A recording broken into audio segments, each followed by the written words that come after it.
말씀을 보시면은 첫 단락부터 사실은 좀 이해하기 어려운 그러한 말씀으로 시작을 합니다. 29절 말씀 보시면 만일 죽은 자들이 도무지 다시 살아나지 못하면 죽은 자들을 위하여 세례를 받는 자들이 무엇을 하겠느냐? 어찌하여 그들을 위하여 세례를 받느냐? 라고 말씀을 합니다. 그러니까 만일 죽은 자들이 도무지 다시 살아나지 못하면 이 말씀은 부활을 의미하는 말씀입니다. 그런데 바로 이어서 죽은 자들을 위하여 세례를 받는 자들이라는 것이 무슨 의미인지 많은 논란을 갖고 있었습니다. 지금 우리들의 그 믿음의 상식으로 보면은 죽은 자들을 위해서 세례를 받는다는 것이 이해가 되지가 않습니다. 그러니까 세례는 내가 믿음에서 거듭났음을 내가 예수님을 고백함으로 받는 것이 세례입니다. 그런데 이 말씀에서는 지금 죽은 자들을 위해서 세례를 받는다고 그렇게 말씀을 합니다. 당시 고린도 교회에 이러한 풍습이 있었다는 겁니다. 그러니까 살아있는 사람이 죽은 사람을 대신해서 세례를 받으면은 그 죽은 사람도 부활한다고 믿는 그러한 생각을 이들이 갖고 있었습니다. 그리고 이후에는 그러한 생각들이 다른 그 이단으로 이어지게 됩니다. 캐린투스파나 말시온파나 그러한 이단들이 또 이러한 주장들을 펴기도 했었습니다. 그러니까 이러한 사상이 왜 고린도 교회에 들어갔는지, 또 고린도 교회에 이것이 공식적인 그러한 입장인지는 정확하진 않습니다. 바울 사도는 죽은 사람을 대신해서 산 사람이 세례를 받는 것에 지금 옳고 그름, 그것이 맞느냐 틀리냐 그것을 지적하기 앞서서 이 고린도 교회에서 이루어지는 대리 세례의 이 예를 통해서 당시 부활을 믿지 않는 사람들의 그 잘못됨을 지금 지적하는 그러한 말씀을 주고 있는 겁니다. 즉 죽은 사람을 대신해서까지 세례를 받을 정도라면은 부활이 없다면 왜 그렇게까지 세례를 받으려고 하겠느냐라고 되물으면서 그러니까 풍자적으로 그들을 지금 비판하는 겁니다. 그러니까 바울 사도는 분명하게 부활을 믿어야 된다라는 사실을 강조하고 있습니다. 또 그래서 30절 말씀 보시면 또 어찌하여 우리가 언제나 위험을 무릅쓰리요 라고 말씀합니다. 그러니까 자신은 부활을 확신했기 때문에 여러 가지 위험을 기꺼이 감당해 왔다는 겁니다. 바울 사도는 부활에 대한 확신을 갖고 있었기 때문에 생사를 위협하는 여러 환난과 위험 속에서도 끝까지 담대하게 복음의 사명을 감당을 합니다.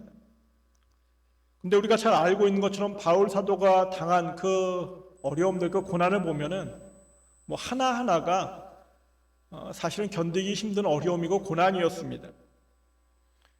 우리가 잘 알고 있는 여러 번 들었던 고린도 후서 11장 23절에서 27절 말씀입니다. 그들이 그리스도의 일꾼이야 정신없는 말을 하거니와 나는 더욱 그러하도다.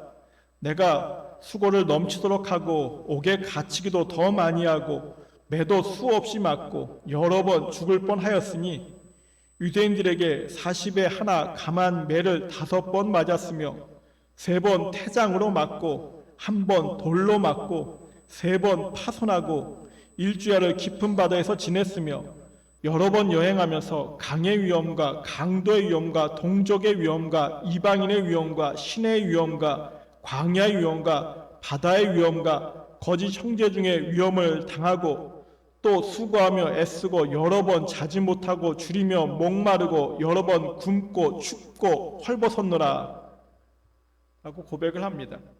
어느 것 하나 감당하기 쉬운 것이 없었습니다. 그런데 원래 바울 사도는 이러한 고난을, 이러한 어려움을 당할 필요가 없었던 그러한 사람입니다.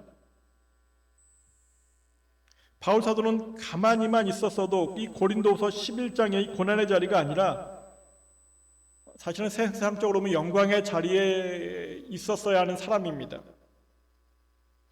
당시에 큰 어떤 권세를 행사할 수 있는 로마 시민권을 바울 사도는 태어나면서부터 갖고 있었습니다. 또 여기에다가 사도행전 22장 3절 말씀, 나는 유대인으로 길리기아 다소에서 났고 이 성에서 자라 가말리엘의 문화에서 우리 조상들의 율법의 엄한 교훈을 받았고 하는 말씀대로 그는 바리새파 사람으로서 당시 최고의 랍비였던 가말리엘의 문화생이었습니다. 그러니까 로마 시민권만 갖고 있는 것이 아니라 유대 사회에서도 인정을 받을 수 있었던 그러한 사람입니다. 그러니까 다른 사람들의 부러움, 존경을 한 몸에 받을 수 있었던 그러한 위치에 있었습니다. 근데 그럼에도 그가 그 세상에서 유대 사회에서 로마 사회에서 누릴 수 있었던 자신의 모든 것을 다 포기한 채 오로지 그리스도의 복음을 증거하기 위해서 고난의 길을 선택을 했던 겁니다. 이유는 한 가지밖에 없습니다. 부활하신 예수님을 만났기 때문입니다. 바울 사도는 부활하신 예수님을 만남으로 부활에 대한 확신과 그 기쁨이 충만했기에 기꺼이 그는 고난과 고통의 길로 나아갔고 그 모든 것을 감내합니다. 근데 심지어는 그냥 억지로 어쩔 수 없이 고통과 고난의 자리를 감내한 것이 아니라 그 고통과 고난의 자리에서도 낙심이나 원망이나 불평이나 의심이 아니라 오히려 기쁨과 감사를 누리게 됩니다. 그러한 모습을 가장 대표적으로 보여주는 사건이 빌립보 감옥에 갇혔을 때입니다. 억울하게 매를 맞고 감옥에 갇히게 됩니다. 그런데 사도행전 16장 16절 이하의 말씀을 보시면은 그렇게 억울한 상황에서 바울과 실라는 불평하고 원망하고 의심한 것이 아니라 사도행전 16장 25절 한밤중에 바울과 실라가 기도하고 하나님을 찬송하며 죄수들이 듣더라 라는 말씀대로 오히려 감사의 기도를 드리고 감사의 찬양을 드립니다. 그렇게 되니까는 지진이 일어나서 감옥문이 열리는 기적이 일어났고 또 그 위에 오히려 간수장이 하나님을 믿게 되는 그리스도를 고백하게 되는 복음의 역사까지 일어났습니다. 부활하신 예수를 만난 후에 부활을 확신하고 있는 바울 사도는 세상에서 만나는 여러 죽음의 위기들을 결코 두려워하지 않았습니다. 오히려 그 죽음의 위기들을 부활의 기쁨을 누릴 수 있는 그러한 기회로 생각하면서 담대하게 맞섰던 겁니다. 따라서 부활의 기쁨으로 가득 찬 바울 사도에게 있어서 이 세상에서 만나는 그 어떠한 고난, 그 어떠한 환난, 그 어떠한 어려움도 결코 문제가 될 수가 없었습니다. 여러분, 부활의 기쁨은 이렇게 모든 상황을 이길 수 있는 또 견딜 수 있는 능력이며 소망이 됩니다. 그래서 세상의 어떤 일에도 살아가는 어떤 그 순간에도 우리가 부활의 확신과 기쁨은 빼앗기거나 잃어버려서는 안 됩니다. 특별히 이 부활의 기쁨을 하나님께서는 우리에게 주시기 위해서 값으로 치면은 값을 따질 수 없는 그러한 선택을 하십니다. 동등된 독생자 예수 그리스도를 이 땅에 보내셔서 골고다 언덕에 오르게 하셔서 십자가 달려 돌아가시는 그 선택을 하십니다. 예수님께서는 자신의 생명을 기꺼이 우리들에게 내어주십니다. 십자가의 그 고통을 친히 참아내셨습니다. 그럼에도 하나님과 예수님께서는 우리들에게 이 부활의 기쁨을 값없이 주십니다. 우리가 예수님을 그리스도로 고백하기만 하면은 믿음을 허락하시고 부활의 기쁨을, 부활의 소망을 약속을 하십니다. 바울 사도는 이 가장 귀한 선물이자 축복을 받음으로써 세상의 모든 어려움 속에서도 끝까지 주님만을 바라보면서 복음의 길로, 믿음의 길로, 사명의 길로 나아갔습니다. 근데 우리들은 어떻습니까? 가장 귀한 선물, 가장 귀한 축복이니 부활의 기쁨을 사실은 잃어버린 채 살아가는 순간들이 더 많습니다. 바울 사도처럼 귀한 부활의 기쁨을 하나님께 선물로 받았지만 우리들의 경우는 그냥 1년에 단 하루, 그러니까 부활주일 정도를 기뻐하는 것으로만 생각을 합니다. 부활주일을 기념하고 기뻐하는 것이 부활의 기쁨이라고 그렇게만 여깁니다. 그러니까 삶의 자리로 돌아오면 또다시 부활의 기쁨으로 그 어려움들을 이겨내는 것이 아니라 걱정하고 근심하고 의심하고 낙심하고 원망하기를 반복을 합니다. 또 그렇게 사는 것은 세상을 살아가는 것이기 때문에 어쩔 수 없다라고 당연하다라고까지도 생각을 합니다.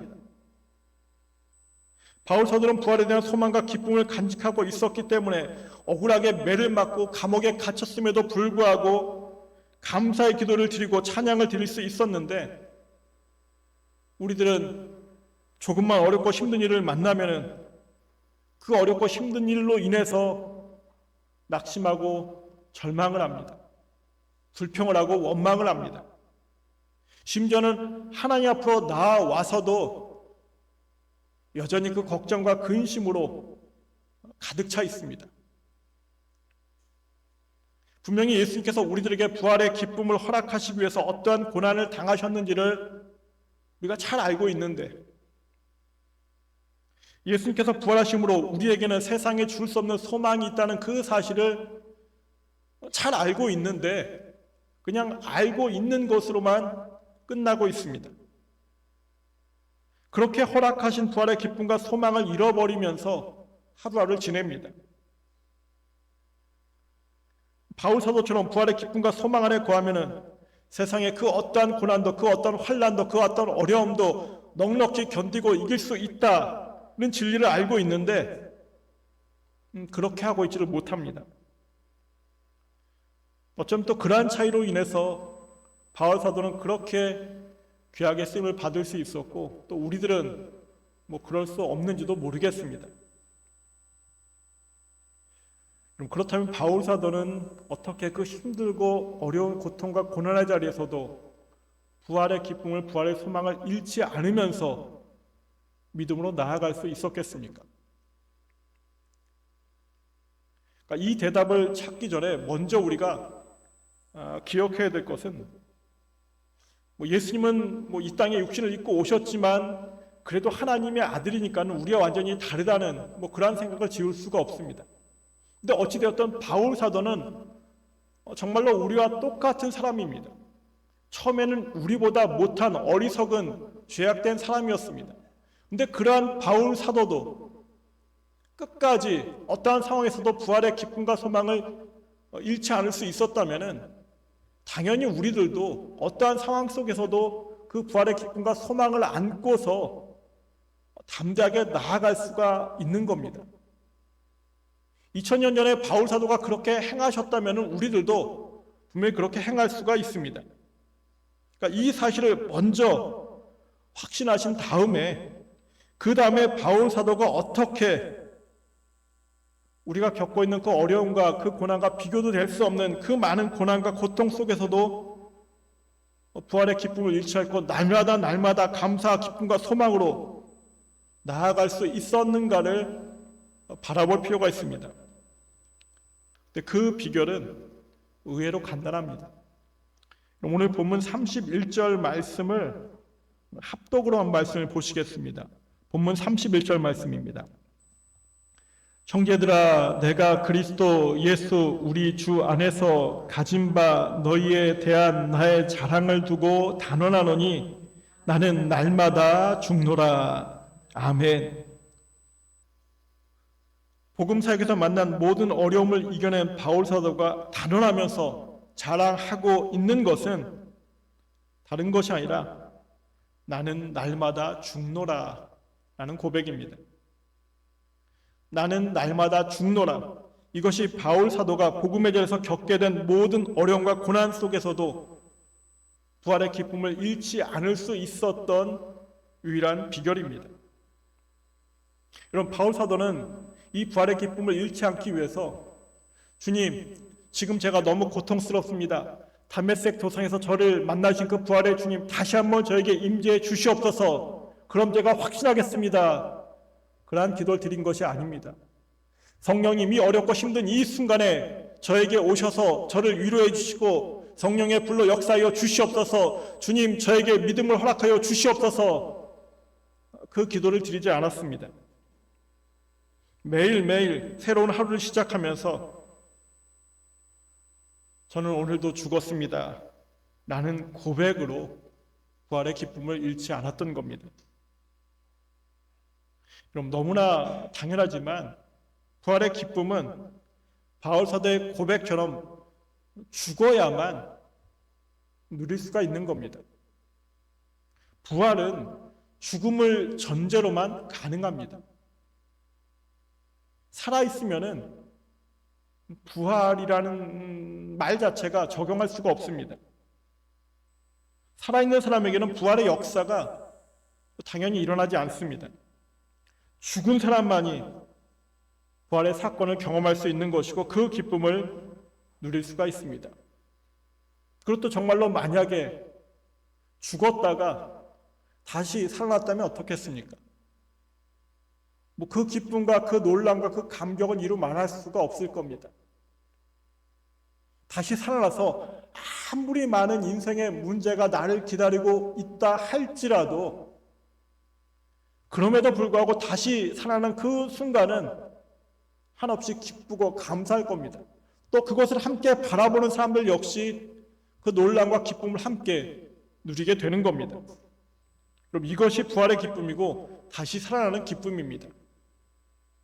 그러니까 부활의 기쁨을 누리기 위해선 당연히 죽어야만 되는 겁니다.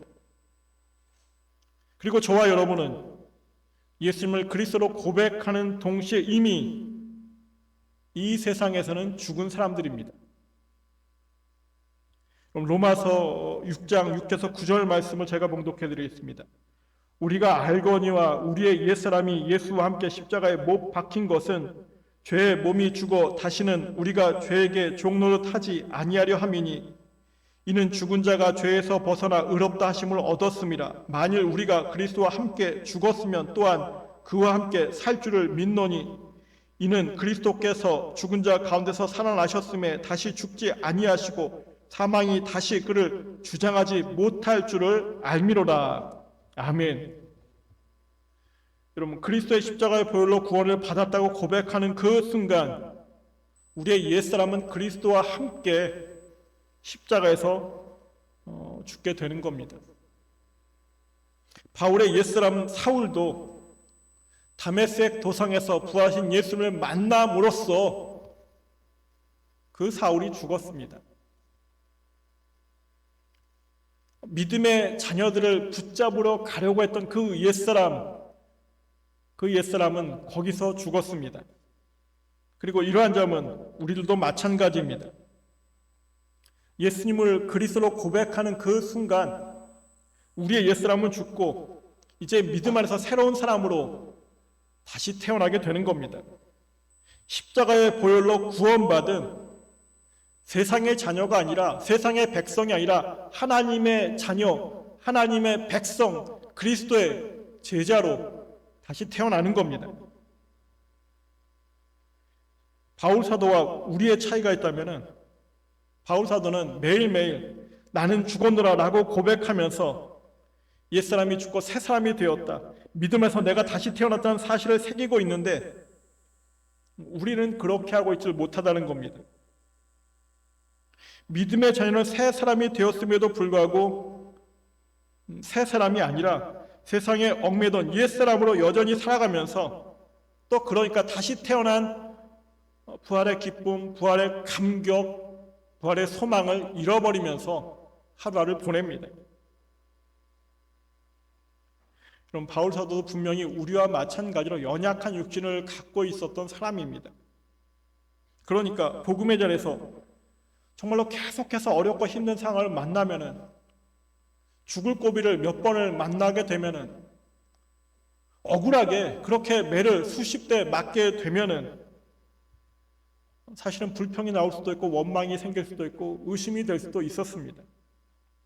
그렇기 때문에 바울 사도는 날마다 저는 죽었습니다. 저희 옛사람은 죽었습니다. 그리고 이제 믿음 안에서 저는 새롭게 태어났습니다. 라는 고백을 드리면서 다시 태어나는 그 감격을 하루하루 누릴 수가 있었던 겁니다. 반면 우리들의 경우는 말씀 것처럼 부활의 기쁨은 그냥 부활주일 하루 정도 아니면은 부활하신 예수님을 만나야만 누릴 수 있는 기쁨이라는 생각을 버리지 못합니다. 부활하신 예수님께서 나에게 바울 사도로 임하시지 않으셨기 때문에 나는 부활의 기쁨을 누릴 수 없다라고 생각을 합니다. 그러면서 날마다 주님, 나의 옛사람은 죽었습니다. 저는 믿음에서 다시 태어났습니다. 라고 고백하는 것이 아니라 어떻습니까? 하루를 시작하면서 또는 하루를 마치면서 오늘도 열심히 살아야지. 오늘은 더 많은 것을 이루어야지. 오늘은 더 잘 살아야지. 사실은 그러한 생각으로 하루를 열게 됩니다. 날마다 이 땅에서 더 잘 살려고 애쓰고 노력을 합니다. 그것이 잘못된 건 아닙니다. 분명히 필요합니다. 우린 이 세상 속에서도 열심히 살아가야 하는 그런 하나님의 자녀들입니다. 하나님의 자녀가 되었으니까 세상에서는 아무렇게나 살려고 그렇게 말씀하지 아니하십니다. 세상에서도 열심히 살아가야 되는 것이 우리의 의미입니다. 그런데 세상에서 잘 살려는 그 의지가 너무너무 강하다 보니까 내가 그리스도와 함께 이미 이 세상을 죽었다는 그 사실을 놓치면서 우리가 지내고 있습니다.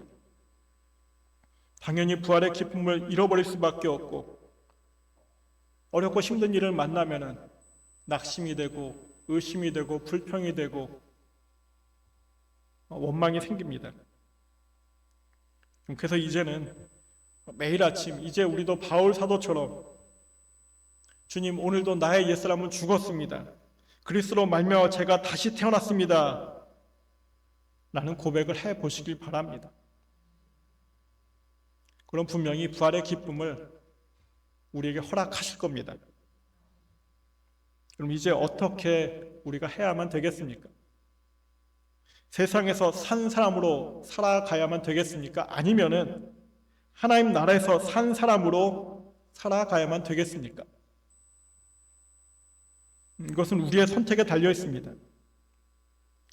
우리가 세상에서 날마다 죽으면은 하나님의 나라에서 산 사람으로 다시 살아나는 기쁨과 감격으로 살아갈 수가 있습니다. 세상에 어떤 일에도 하나님의 나라에서 다시 태어난 부활의 기쁨을 빼앗기지 않고 승리하며 나아갈 수가 있습니다. 그 부활의 기쁨을 확신하며 주님을 바라며 나아가면은 내 힘으로 안 되는 것은 주님께서 지켜주시고 주님께서 보호해 주십니다.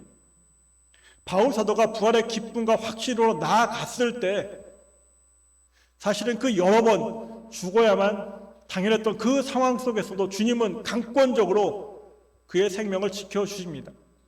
파선했을 때에도 지켜주셨고 독사에 물렸을 때에도 그의 생명을 지켜주십니다.